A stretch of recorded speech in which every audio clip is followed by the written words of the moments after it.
আজকের রেসিপি ভাত ভাজা।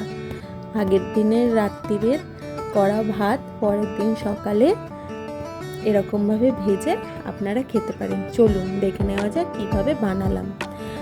একটা গোটা পেঁয়াজ এরকম ঝুরি ঝুরি করে কেটে নিয়েছি, তারপর কিছুটা আদা কুচি, কিছুটা রসুন কুচি আর কাঁচা লঙ্কা কুচি, আর এখানে দুটো ডিম ফাটিয়ে নিয়েছি। আর এটা হচ্ছে আগের দিনের ভাত। এবার ডিমের মধ্যে কিছুটা নুন, হলুদ গুঁড়ো, লঙ্কার গুঁড়ো, তারপরে গরম মশলা গুঁড়ো, আর হচ্ছে এই যে গরম মশলা দিলাম, আর এটা হচ্ছে ব্ল্যাক পেপার, সব নিয়ে একবারে গুলিয়ে রাখলাম। নুনটা স্বাদ মতন দেবেন, এরকমভাবে ভেজে দেখবেন, খুব সুন্দর টেস্ট লাগে। এর মধ্যে চাইলে একটু রসুন বাটা দিতে পারেন। তারপর কড়াইতে সর্ষের তেল দিয়ে দিয়েছি, দিয়ে তেলটা ভালো করে গরম করে নিয়েছি, নিয়ে এই গোলানো ডিমটা দিয়ে ভেজে নেব, ঝুড়ি ঝুড়ি করে ভেজে নেব ভালো করে।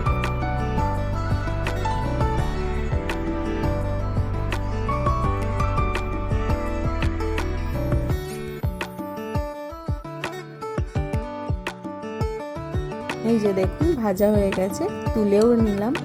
তারপর ওই একই কড়াইতে সাদা তেল দিলাম, দিয়ে রসুন কুচি, আদা কুচি, কাঁচা লঙ্কা কুচি দিয়ে দিলাম।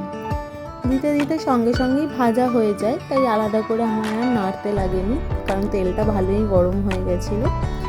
তারপর ওর মধ্যে ঝুড়ি ঝুড়ি পেঁয়াজ কুচিটা দিয়ে দিলাম, দিয়ে ভালো করে নাড়িয়ে নিলাম।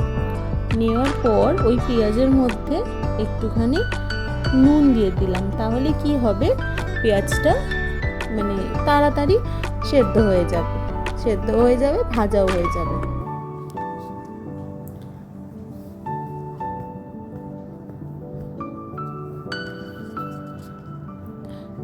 দেখুন পেঁয়াজগুলো লাল লাল হয়ে গেছে।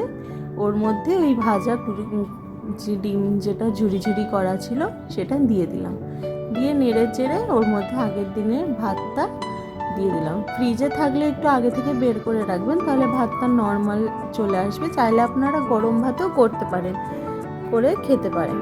তারপর ভাতটা দিয়ে ভালো করে নেড়ে চেড়ে স্বাদ মতো নুন আর ঘি ছড়িয়ে দিলাম। ঘি ছড়িয়ে নেড়ে চেড়ে ভালো করে ভাজা ভাজা করে দেখুন আমি ভালো করে মিশিয়ে নিচ্ছি, নিয়ে ভালো করে একটু ভেজে নেব, মানে বেশিও ভাজবো না যাতে কড়াইয়ের নিচে লেগে না যায়, ভালো করে ভেজে নেব।